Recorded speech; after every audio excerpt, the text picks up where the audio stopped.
Welcome, Jack Ma. Thank you. Thank you. Thank you. We've all become very cognizant of Jack and his story.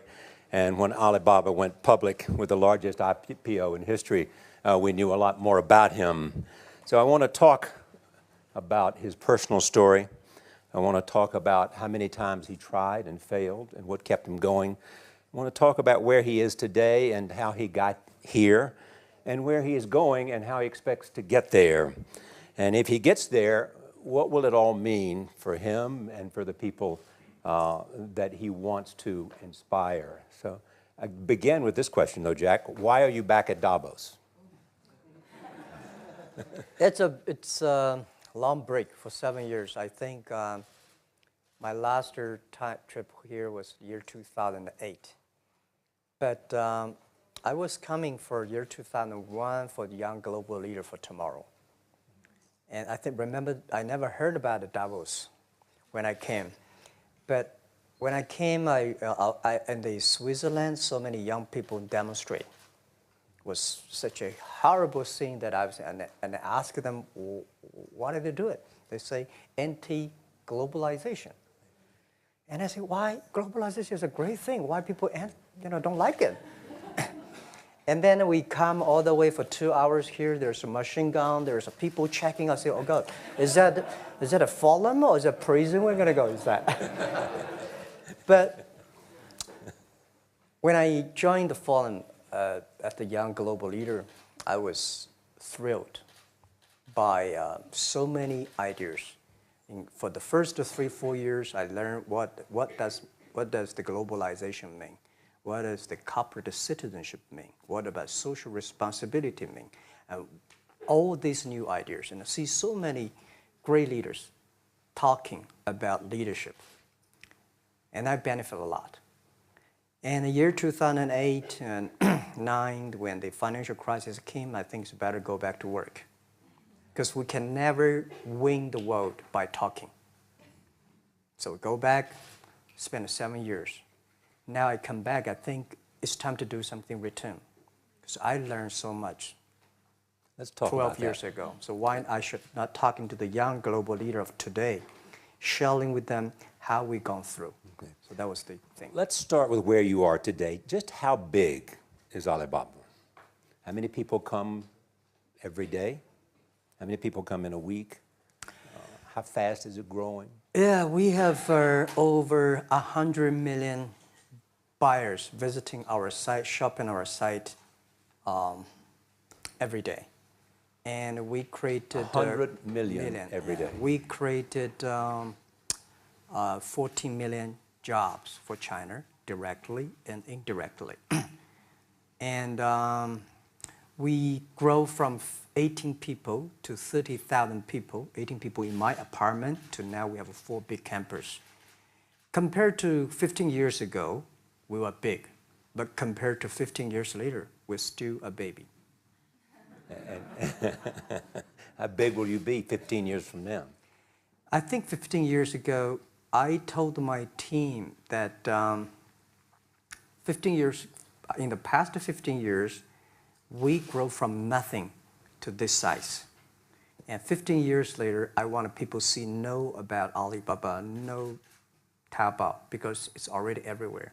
I want 15 years ago when we talk about what is e-commerce, why small business can using this e-commerce, this internet, can do business across the nation. And I hope 15 years later, people forget about e-commerce because they think it's like electricity. Nobody thinks it's a high tech today. Now, this is something that I don't want 15 years later, we still walk on the street talking about why and how e-commerce can help people. Talk about the IPO. Did it exceed your expectations? Well, it's a pretty small IPO, 250. Yes. Yeah. The largest IPO in the history of Wall Street. We raised. And number 2 was a Chinese bank. Thank you. I remember year 2001. We went to raise some 5 million, 3 million venture capitalist dollars in the USA, and got rejected. And I say we come back raising a little bit more. But I think, what we think more about is for $25 billion, how we can spend the money efficiently, because this is not the money, this is the trust from the world, the trust from those people. They want you to do better jobs to help more people. They want to have a good return. So I think gives me more pressure because when our market cap is bigger than IBM, for a certain day we're bigger than Walmart. We're one of the top 10, 15 largest market cap company in the world. I told my team and myself, is that true? We're not that good. Because years ago, people say, Alibaba model is terrible. Does not make money, have this and that, all the big bad things, because Amazon is better, eBay is better, Google is better, and there's no such model like Alibaba in the USA. So I told myself and people, we were better than people thought. But today, when we are that big size, I said, no, we are not that good as people thought. We're just a company 15 years old. Average age is 27, 28 years old, young people. We're doing something that human beings have never tried. So I want to talk about the future. Let me take you back to when you were born in Hangzhou, where the headquarters still are. Yep. And your campus is there. You don't have a loot, don't move your loot. Your headquarters there. Yeah, you found it there, loot there. You grew up in the 60s. 64. Born in 64. That was the time of the Cultural Revolution. Yeah, it was the end of the Cultural Revolution. It was, well, my grandfather was a tiny landlord, was considered, after liberation, was considered to be a bad guy. So I know how tough it was when I was a kid. You tried to get into 3 colleges. Mm-hmm. Each time they rejected you. No, I tried. There is an examination that young people, if you want to go to university, you have to take the examinations. So I failed 3 times. Right. But a lot of fail. I failed for funny things that I failed a key primary school test for 2 times. And I failed 3 times for the middle schools. And you will never believe in Hangzhou, my city, there's only 1 middle school that lasts only 1 year. It was changed from primary school to middle school because our graduates of our school, no middle school accept us because we were too bad. Yeah. They would become a middle school. What effect did it have, though, being rejected? Well, I think we have to get used to it. We're not that good. Even today, we still have a lot of people reject us. I think when I graduated from universities, and before I, for 3 years, I tried to fill in the universities. So I applied jobs for 30 times, got rejected. I went for a police. They said, no, you're not good. I went to even the KFC. When KFC came to China, come to my city, 24 people went for the job. 23 people were accepted. I was the only one guy. And we went for police. 5 people, 4 of them accepted. I was the only guy that I received it. So to me, being turned down, rejected. Oh, by the way, I told you that I applied for Harvard for 10 times, rejected. I know I'll be rejected. I just don't want to say that. They're sorry now. 10 times you wrote them and said, I'd like to come to Harvard. Yeah. And then I told myself, someday I should go teach there, baby. I think that can be arranged. Richard Nixon came to Hangzhou. Yeah. And after that, tourists flooded the place. Yeah. And that's how you learned English. Yeah. I really like I don't know why, at 12, 13 years old, that time I suddenly fell in love into the language, the English. And there's no place you can learn English at that time. There's no books, English books. So I went to the Hangzhou Hotel, now called Hangzhou Shangri-La Hotel, because that was the hotel can receive the foreign visitors. So every morning for 9 years, I showed them around as a free guide, and they taught me English. And I think that changed me. Today, I'm 100% made in China. I've never got a one-day train outside China. Yeah. And when people talk to me, say, Jack, how can you speak English like that? Why sometimes you talk like an Western guys? I think that was the 9 years. These Western tourists opened my mind because everything they told me are so different from the things I learned from the schools and from my parents. So now I have a habit. Whatever I see, whatever I read, I use my mind. Think about for 2 minutes. Is that how Ma Jun became Jack Ma? Actually, Jack, the name was given by a lady in tennis. She's a tourist. She came here and she said, came to Hangzhou. We become a pen friends. Ma Ring is so difficult to pronounce. So she said, do you have an English name? I said, don't. So can you give me an English name? She said, okay. She said, my father called it Jack. My husband called Jack. What do you think about Jack? I said, good. So I've been using that for that many years. Yeah. First visit to America, 1995? 1995, yeah. I would come here for a project helping the local government to building up a highway. And you tried the internet. I tried the internet in Seattle.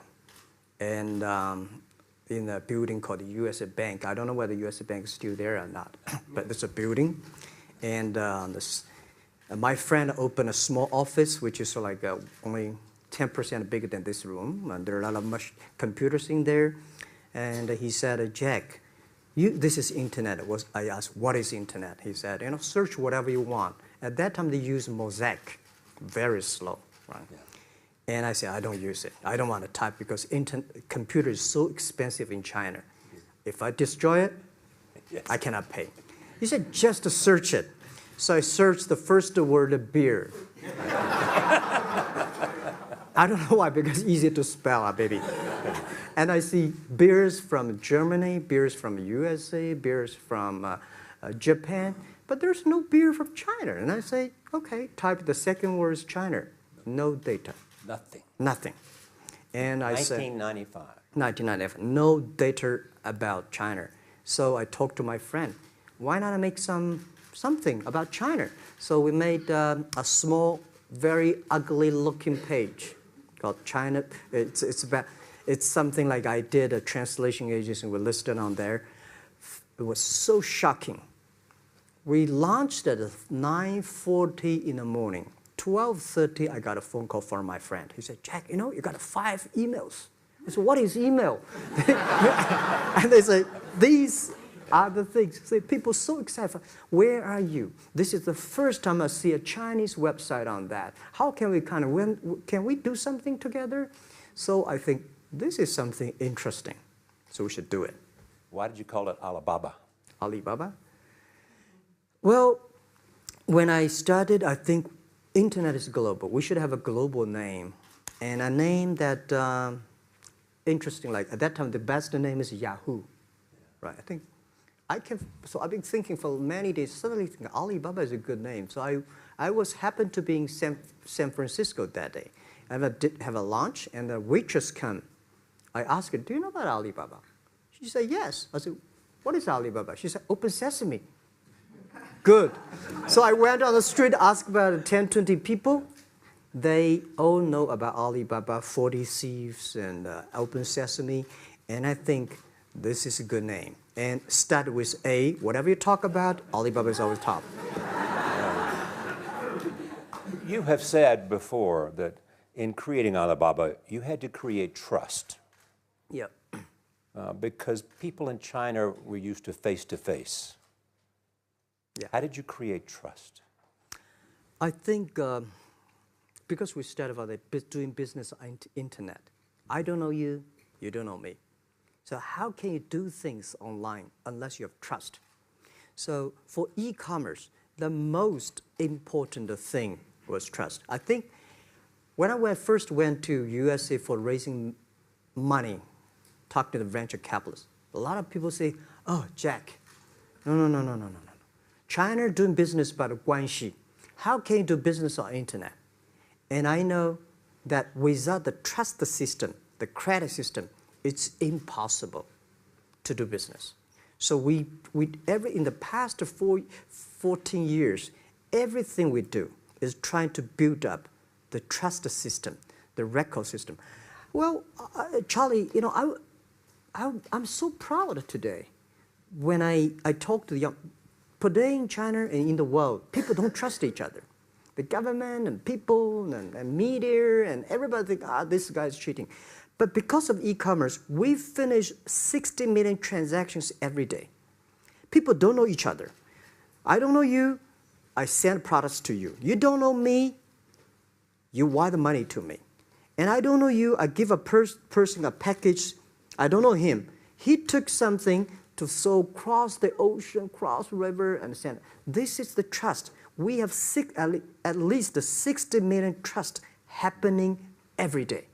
But you created it by creating an escrow account in the beginning. Yep. You know, and so you keep the money until they got the product. Yeah. And then you release the money. That's true. I mean, the escrow service is about Alipay. When I had, this idea, I would love Davos, because it was a big decision. Because for first 3 years, Alibaba is just like e-marketplaces for information. What do you have? What I have? We talk a lot of time, but don't do any business because there is no payment. I talk to the banks. No banks want to do it. Banks say, no, this thing never work. So I don't know what to do. Because if I start to launch a payment system, it's against the financial legal laws. Because you have to have a license. But if I don't do it, e-commerce will go nowhere. So then I went to Davos. I listened to a leadership discussion. Leadership is about responsibility. And after I listened to that panel, I give a call to my friends, my colleagues in my apartment, say, do it now, immediately. If something wrong, the government not happy about that, if one body has to go to the prison, Jack might go to the prison. Because it is so important for China, for the world, to build up the trust system. And if you did not do it, I said, and do not do it properly, stealing money, money wash, no trust record, I send you to the prison. So that was the thing. And people don't like it. So many people I talked to at that time for Alipay, they say, this is the stupidest idea you have ever got. But I say, I don't wear the stupid clever as long as people use it. Now we have 800 million people using this Alipay. Stupid things, if you do it, is better. Alipay is a privately held thing. It's not part of Alibaba. No, it's a private. Let me talk about money for a second. Yeah. You have never gotten money from the Chinese government? No. None. None. I want it at the beginning, and later I don't want it, because I think if the company always think about picking money from out of the government pockets, that company is rubbish. Think about how can you make money from the customers and market and then help customers succeed. That's our philosophy. No money from Chinese banks? No. No. I at that time I want, and now they want to give me, I don't want it. Yeah. All right. Your relationship with the government. Mm-hmm. Yeah. What's your relationship? I mean, if they didn't, here's what some say, that you have existed in an environment that's not, they have restricted competition for you. And that's a pretty good thing to do for a private company. Yeah. I think the relationship with the government for us is very interesting. For the first 5 years, because I've been working as a part-time jobber for a government organization called Ministry of Foreign Trade, 1997, for 14 months. And I learned that you should never rely on government organization to do e-commerce. And I started a business. I told my people and team, in love with the government, but don't marry them. Yes. Respect them. And a lot of people say, well, government officers talking about internet, the censorship and this, that, and they worry about. I think it's the opportunity, it's a responsibility talking to them, tell them how internet can help. So you tell them we create jobs. Oh yeah, I think a lot of people debate and fight against them. And in the first 12 years, anybody come to my office, I sit down talking to them, how we can help economy, how we can create jobs, why China will improve by the internet. I think because internet that time is new to any government. And if you convince somebody, and you have the chance. So today I'm very talkative. That probably this is why I talk to so many people. So, I mean, if the government comes to you and asks you to do something for them. Normally, when government comes say, Jack, can you do this project? I say no. I say no.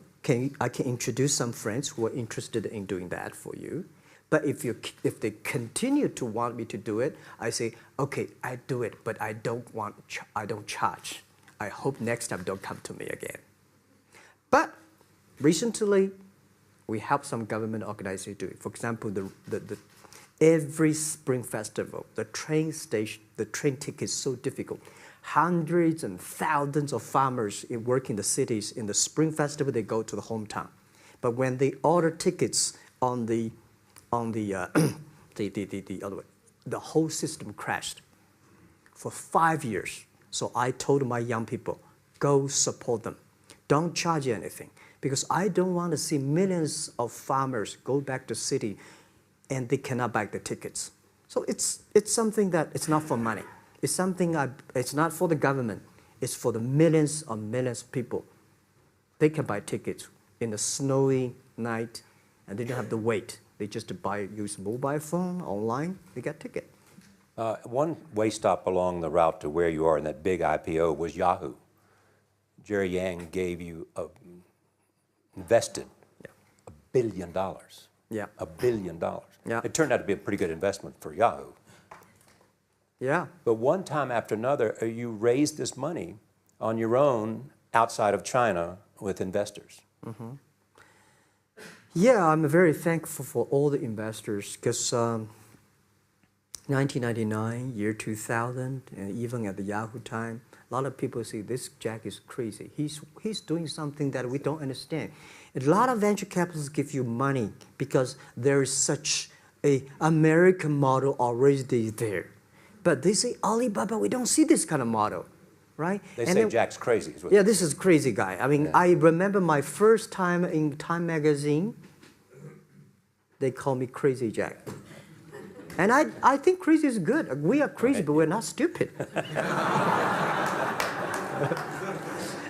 We know what we are doing, but if everybody agree with me, if everybody believe our idea is good, we have no chance. So that's the money we raised. We're very thankful. So when our investors make a lot of money, I feel proud and honored. As you know, in the United States, issues have risen about privacy. Yeah. Google and Apple, and questions of whether the government should have access to files. How do you handle that if the Chinese government says you know a lot about people? You have transactional relationships with lots of people. And they say, we want to see your files. Well, so far, I don't have this kind of problems from Chinese government. And I told them, any government, if you come here for the national security, anti-terrorist, well, anywhere, anti-terrorist, we work together. It's a criminal, we work. But rest of that, no. I said, we are a business. The data is so precious because we don't know how. Because if we give to anybody, it's going to be a disaster. And also about privacy issues. I think, just like hundreds of years ago, people say, I would rather put money under my pillow rather than put in the banks. But today, banks, they're special. They know how to protect money much better than you do. Privacy issues, all these kind of securities, today, we may not have the solutions. We don't have the answer. But I believe our young people have the solutions. In the next 10, 20 years, there will be breakthrough on that. And I'm fully confident on that. Your life is a testament to the idea that nothing is impossible. That if somebody says no, you say it's just the beginning. Where does that come from? Well, at the beginning, I never thought, I thought when I was young, I said, everything's possible. Now I know not everything's possible.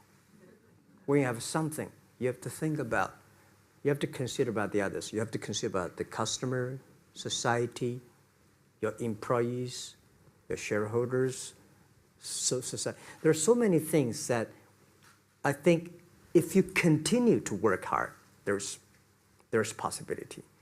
And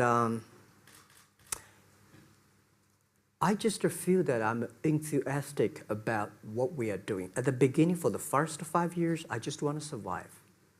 And 5 years later, I think... That's 2000, from 90... Yeah. But later, I think, wow, so many people's life changed. I was so excited, you know, for the first 3 years, we made zero revenue. Zero revenue. But we are so excited to continue to work. You know what happened? I remember many times when I go to a restaurant and have dinner, somebody came, when I was trying to pay the bill, the owner of the restaurant came to say, "Sir, your bill is paid by someone." And the small note say, "Hey, Mr. Ma, I'm your customer of Alibaba Group, Alibaba platform. I made a lot of money, and I know you don't make any money. I pay the bill for you." Yeah. And I remember one day that I was sitting somewhere in the coffee, somebody sending me a cigar. I don't smoke cigar, but there's a note, "Thank you very much, I'm your customer." And I remember in the Taobao days, I was at the Shangri-La Hotel in Beijing. When I get on the taxi, the man who opened the door for me, the boy at the gate, he said, "Jack, thank you very much. I'm service here. My girlfriend makes more money than I do on your site." And this is something that you know, that it's not amazing. If you don't do it, nothing's possible. If you try to do it, at least you have the hope. The revenue comes from advertising and a smaller amount from transactional fees. Yeah. Most of it from advertising. Tiny. Tiny from advertising? Tiny from advertising, tiny from transactions, because we need big mass. Now we have more than 10 million small business power sellers selling our site to everywhere. So the transactions we have is second after Walmart. So tiny. Second after Walmart. Yeah, tiny of the of the money already make us big. So, you know, second after Walmart. I remember one of the senior management of Walmart guys came to Hangzhou 5 years ago. He said, "Jack, you know, you do a great job," and blah, blah, blah. So I said, maybe in 10 years we'll be bigger than Walmart. He said, "Young man, you have a good hope." So we said, "I make a bet. I think in 10 years we'll be bigger than Walmart on the sales." Because if you want to have 10,000 new customers, you have to build a new warehouse and this, that. For me, 2 servers. What's your market cap versus Walmart today? I don't know, but I don't maybe either. some. It's close. I think so. Maybe we should check later. All right. Yeah. So where are you going? What does Jack want? I think because of the name for Alibaba, we are internet company, happen to be in China. We have the same spirit and entrepreneur spirit like every great entrepreneurs in the world. And I remember the day when I started Alibaba, we want to have a mission helping small business doing easier.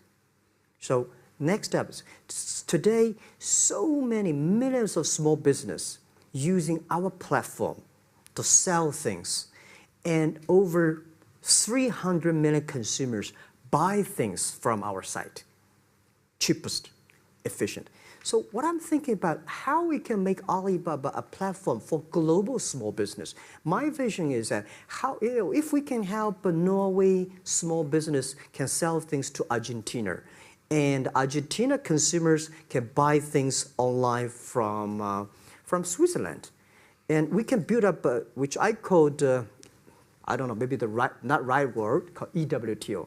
The WTO is great, past century.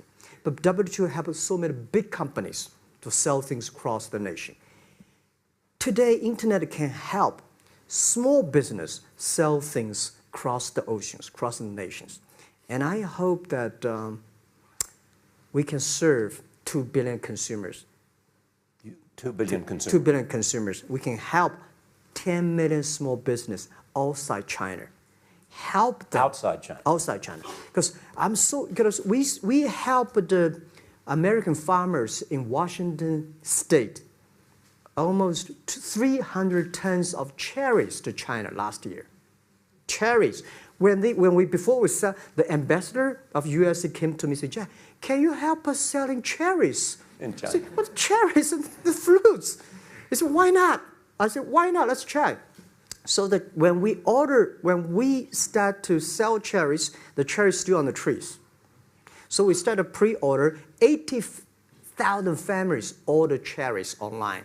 So we pick up the cherries and ship into China. Within 48 hours, we sell the cherries. The consumers are so happy. But we got a lot of letters complaint after 3 days. They say, why only 100 tons? Why we should not get more? So we sell, 2 months ago, we helped the Costco.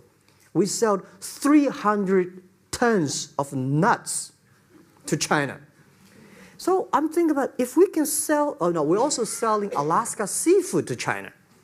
So if we can sell seafood, if we can sell the cherries, why we cannot help American and European small business selling things to China consumers? China needs that. So this is what I want to do is that 2 billion consumers, China, Asia, developing nations, how we can let them buy things globally. Alibaba rode with the millions of people that went from poverty to the middle class in China. I mean, you were right there growing as they grew and increased. When you look at the international markets, you're doing well in Russia? Yeah. How well? We do pretty good on Russia, and we do also pretty good in Brazil. In Brazil? Russia, I think now I don't know, we are if not the number 1, we're the number 2 or number 3 largest. E-commerce. E-commerce. I remember last year we had a campaign. The campaign is that a lot of Russian girls and boys want to buy things from China. You know how many days a Russian girl placed an order and received the products from China? 2 years ago, 4 months. Even that, people are so happy about all the thing. And last year, the campaign, within 1 week, we crashed the whole logistics system of Russia. All right. You were also seen in Hollywood. Yeah. What are you doing in Hollywood? Well, I like the Hollywood innovation and the digital background. I learned so much about the Hollywood movies, especially the Forrest Gump. You love Forrest Gump. I love Forrest Gump. Well, why do you like him? Simple. Never give up. Never give up. People thinking he's dumb, but he knows what he's doing. And I was very depressed the day, year 2002 or 3 in the States, when a bit earlier than that. I was very depressed when I could not find out a way for the internet. And then I watched the movie in my friend's home, Forrest Gump. When I see him, I think, this is the guy we should learn from. Believe what you're doing, love it, whether people like it, don't like it, be simple. And like the word, life is like a box of chocolate. You never know what you can get, right? I never know I would be here talking to you and talking to Charlie Rose. I never know. But today I made it. I told my people in my apartment 15 years ago, guys, we have to work hard, not for ourselves. If we can be successful, 80% of the young people in China can be successful. We don't have a rich father, powerful uncle. We don't have $1 from bank, 1 cent from government. Just work as a team. So what do you worry about? I worry about it today. Young people, a lot of young people lose hope, lose vision, and start to complain. Because we also have the same period. Because when it's not a good feeling being rejected by so many people. We also depressed, but at least later we find that the world has a lot of opportunity. How you see the world, how you catch the opportunity. So, and the Hollywood gives me a lot of inspiration. You know? But you were out there for business. You were out there because you want to make movies and sell them. I want to make the movie for business-wise. We are e-commerce company. We have a lot of products that need logistic. But movie, TV, these are things you don't need logistic system. And movie probably is the best product that can help Chinese young people to understand. Because one thing I told the Chinese people, my friends, in American movie, all the heroes at the beginning, they look like a bad guy. Terrible things coming, they become a hero. And finally, they all survived. China, if you're a hero, all the hero died. So, because only dead people become the hero. So nobody want to be the hero. So you want to change the Chinese definition of hero? Yeah, I want to say hero. Today we have so many heroes live in this world. Are you still writing these kung fu novels, or are you just reading them? I read them, and I start to write something. I think it's fun. The kung fu is something you start to think about something that you cannot do. But if you have some luck, if you continue to practice, if you got a good master, if you're a good team, you're an expert. So at least to make me, when I'm busy, when I'm tired or frustrated, I read kung fu books. And You also travel with a Tai Chi. Am I saying that right? Trainer. Tai Chi? Tai Chi. Tai Chi. Tai Chi, yeah. What does that do for you, other than keep you in good health? I love Tai Chi. Tai Chi is a philosophy about yin and yang. Yeah. Tai Chi is about how you balance, how you work, like a competition. People say when I compete with eBay, say, you hate eBay. No, I don't hate eBay. It's a great company. You know, they come, I go. You know, Tai Chi is like, you fight here, I go over there. You put it on the top, I go to down, right? So it's a balance, right? You are heavy, I'm small, you know. When I'm small, I can jump. You're heavy, you cannot jump. So the Tai Chi is better philosophy. I use in Tai Chi philosophy in the business. Calm down. There's always way out. And keep yourself balanced. And meanwhile, don't try to, because business is a competition is a fun. Business is not like a battlefield. You die or I win. Business, even if you die, I may not win. Right? So it's better fun. So Tai Chi gives me a lot of inspirations. But you want your life and you want this company, Alibaba, to change the world. And you're changing the world if, in fact, you provide a forum for buying and you enable people to earn a living. Yeah. But also, you believe that Alibaba ought to change the lives of women. So what are you doing? At first, I think many years ago, I want to change the world. Now, I think if we want to change the world, we change ourselves. Change ourselves is more important and easier than change the world. And second is that I want to improve the world. Because it changed the world may be Obama's job. Because my job is to making sure that my team are happy. Because my team are happy, they can make my customer happy. If my customer, they are all small business. When they're happy, we are happy. About women, one of the secret source for Alibaba's success is that we have a lot of women. What percentage of women one among Alibaba day employees? before, I think 2 or 3 months before we IPO, there's American journalist come to our company. She asked me a question. Jack, I've seen so many women in your company. I say, what's wrong? We have later we find that we have 47% of the employees of our company are women. How many? 40? 47% of our company are women. And we actually had a 51 because we acquired some company these days. They have more men, so balance that. But these are women in top-level positions? 33% of the management are women. And 24% of the senior management, very top level, are women. We have a women CEO, CFO, CPO, Chief People Officer, and we have everywhere. And I think so comfortable to working with them because women, in this world, if you want to win in 21st century, you have to making sure that making other people powerful, empower others, making sure the other people better than you are, then you will be successful. So I find the women, they think about the others more than they think about themselves. Right. Yeah, women think about the kids, husband, parents, much more than the man. And the user-friendliness. A couple of things I want to talk about before we go, because we have less than a couple of minutes. China today, are you worried the economy slowed down? No, I don't worry about it. I think China is doing, it's slowing down is much better than keep on 9%. China today is the second largest economy in the world. It's impossible to keep 9% of the growth. If China still keeps the 9% of the growth of the economy, there must be something wrong. You will never see the blue sky.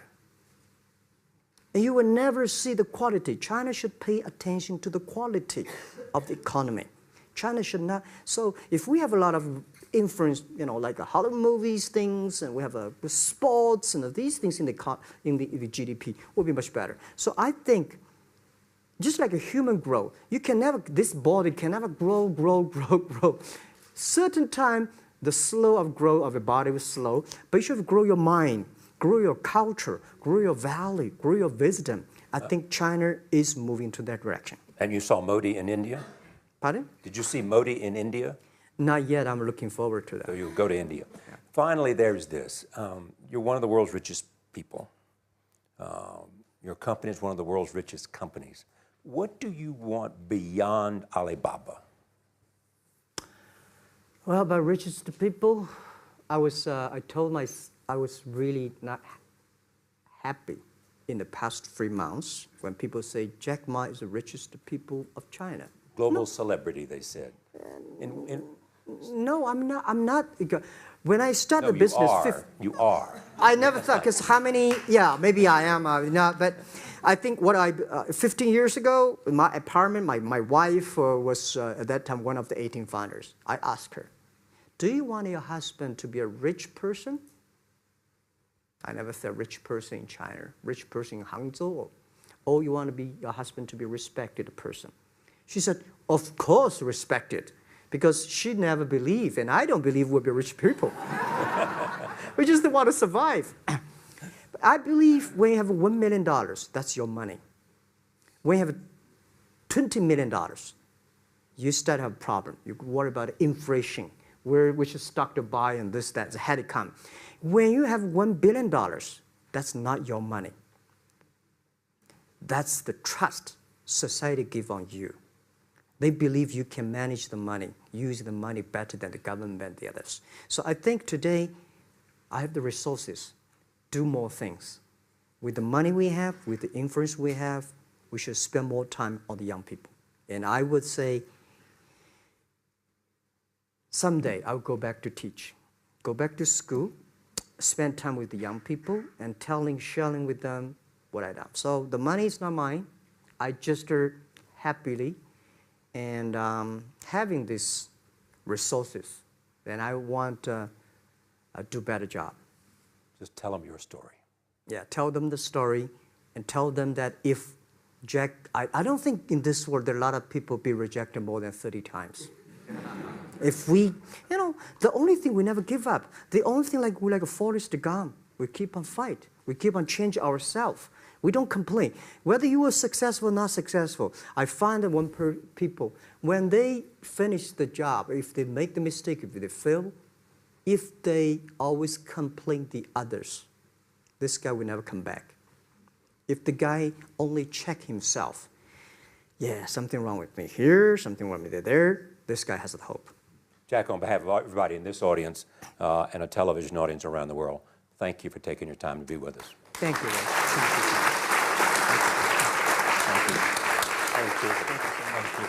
Thank you so much, Rob. I was thrilled by so many ideas. For the first 3-4 years, I learned what does the globalization mean. What does the corporate citizenship mean? What about social responsibility mean?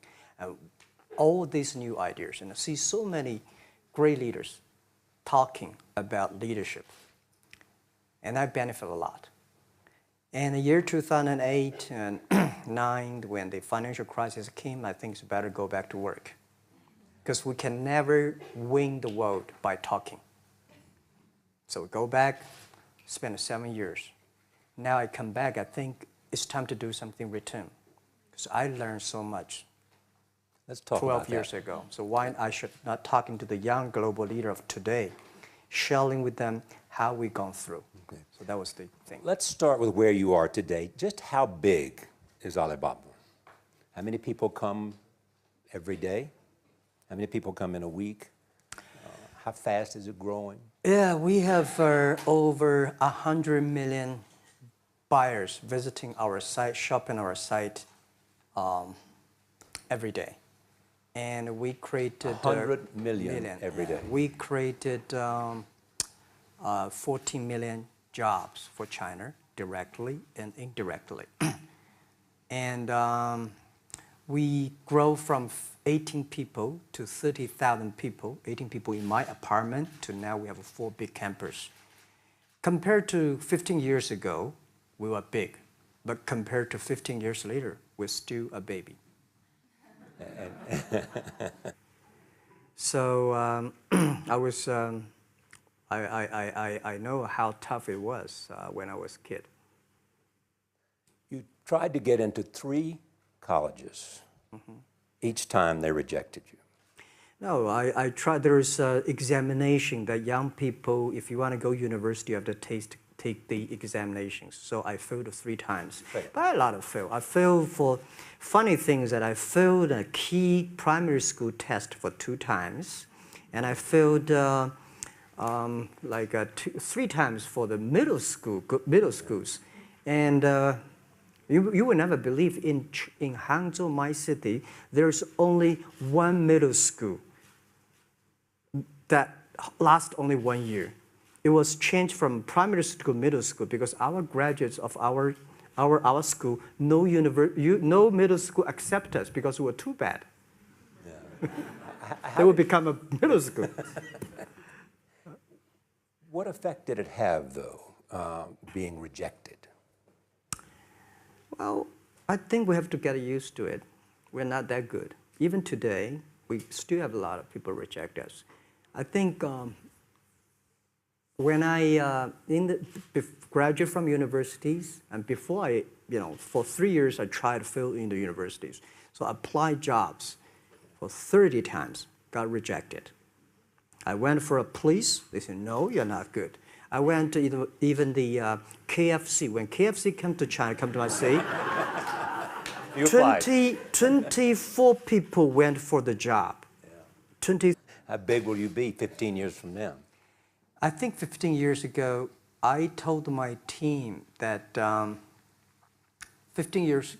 the past 15 years, we grow from nothing to this size. And 15 years later, I want people to know about Alibaba, know Taobao, because it's already everywhere. I want 15 years ago when we talk about what is e-commerce, why small business can using this e-commerce, this internet, can do business across the nation. And I hope 15 years later, people forget about e-commerce because they think it's like electricity. Nobody thinks it's a high tech today.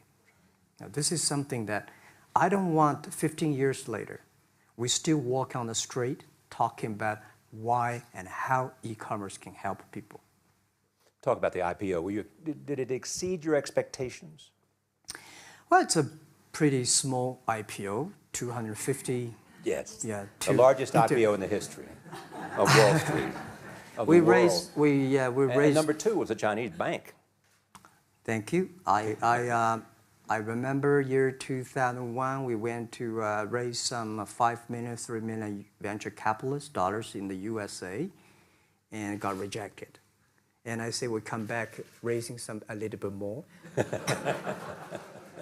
But I think what we think more about is for two $25 billion. How we can spend the money efficiently, because this is not the money, this is the trust from the world, the trust from those people. They want to do better jobs to help more people. They want to have a good return. So I think gives me more pressure because when our market cap is bigger than IBM, for a certain day we're bigger than Walmart. We're one of the top 10, 15 largest market cap company in the world. I told my team and myself, is that true? We're not that good. Because years ago, people say, Alibaba model is terrible. Does not make money, have this and that, all the big bad things, because Amazon is better, eBay is better, Google is better, and there's no such model like Alibaba in the USA. So I told myself and people, we were better than people thought. But today, when we are that big size, I said, no, we are not that good as people thought. We're just a company 15 years old. Average age is 27, 28 years old, young people. We're doing something that human beings have never tried. So I want to talk about the future. Let me take you back to when you were born in Hangzhou, where the headquarters still are. Yep. And your campus is there. You don't have a loot, don't move your loot. Your headquarters there. Yeah, you found it there, loot there. You grew up in the 60s. 64. Born in 64. That was the time of the Cultural Revolution. Yeah, it was the end of the Cultural Revolution. It was, well, my grandfather was a tiny landlord, was considered, after liberation, was considered to be a bad guy. Welcome, Jack Ma. Thank you. Thank you. Thank you. We've all become very cognizant of Jack and his story. And when Alibaba went public with the largest IPO in history, we knew a lot more about him. So I want to talk about his personal story. I want to talk about how many times he tried and failed and what kept him going. I want to talk about where he is today and how he got here, and where he is going and how he expects to get there. And if he gets there, what will it all mean for him and for the people that he wants to inspire? So I begin with this question, though, Jack. Why are you back at Davos? It's a long break for 7 years. I think my last trip here was year 2008.